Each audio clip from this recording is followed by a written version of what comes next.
Alors j'ai ici un cercle qui a été créé avec une ellipse. Je voudrais créer une bande qui passe en dessous de cette partie de l'ellipse et au-dessus de cette partie de l'ellipse.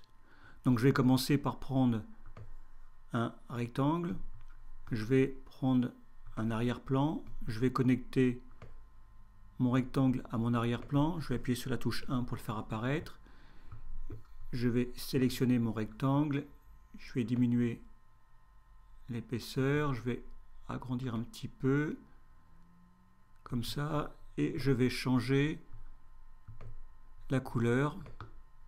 On va mettre quelque chose d'un peu comme ça, voilà. Alors l'arrière-plan de mon rectangle, je vais le connecter à l'arrière-plan de mon cercle. Je vois donc mon cercle qui passe au-dessus. Je vais sélectionner mon merge et je vais aller sur cette icône-là, sur celui-là, et je vais cliquer sur Apply Mask Inverted. Pour l'instant, on ne voit rien. Je vais ajouter un transform. Je vais connecter mon arrière-plan de cercle à mon transform et mon transform à mon merge. Et là maintenant, j'ai mon rectangle qui se trouve en dessous. Mon transform est bien sélectionné. Je vais cliquer sur cette icône-là et je vais cliquer sur Multiply by Mask. Donc pour l'instant, il ne se passe toujours rien. Pour inverser le sens de mes deux côtés, ici, je vais créer un rectangle qui va me servir de masque. Donc je crée mon rectangle, je le connecte à mon transform. Donc là pour l'instant on ne voit pas grand chose. Je vais diminuer la taille et en déplaçant mon rectangle, on va tout de suite voir l'effet. On aurait pu inverser et faire comme ceci.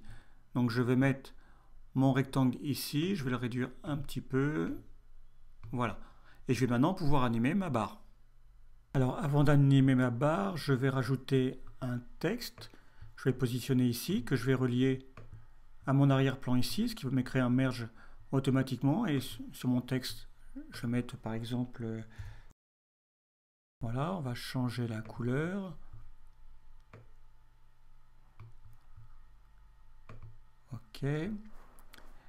Et maintenant, si je sélectionne mon merge, je vais pouvoir déplacer ma barre, mais aussi mon texte en même temps.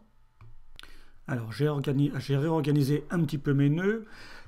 Maintenant, on va donc sélectionner notre merge et on va l'animer. Donc, j'avais déjà créé une animation à partir de mon cercle.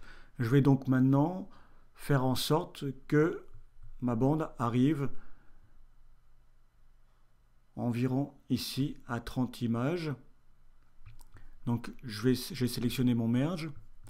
Je clique ici, je sélectionne la position, donc je crée une image de position. Je retourne à l'origine, je déplace mon merge et on va faire play pour voir. Alors pour faire en sorte que ma bande arrive en ralentissant, je vais fermer l'inspecteur, je vais cliquer sur Spline et là j'ai mon merge bande, donc l'importance de renommer ces nœuds, et ici je vais sélectionner que déplacement, je vais cliquer ici, je vais faire CTRL A, je vais cliquer ici pour arrondir et je vais tirer légèrement pour avoir un effet de ralentissement. Si on regarde, voilà, j'ai ma bande qui apparaît et qui se ralentit. On va passer en une seule image. Une autre façon de gérer l'ensemble de son animation, c'est en affichant les images clés. Là, je clique ici pour les voir. Donc ici, je vois mon merge bande. Ici, je vois mon cercle. Et donc, je vais pouvoir adapter la synchronisation. Là, par exemple, je voudrais que mon cercle ne finisse pas trop tôt. Donc, je vais sélectionner toutes mes images et je vais les déplacer. Et je vois la position des autres. Voilà. On fait play et c'est un peu mieux.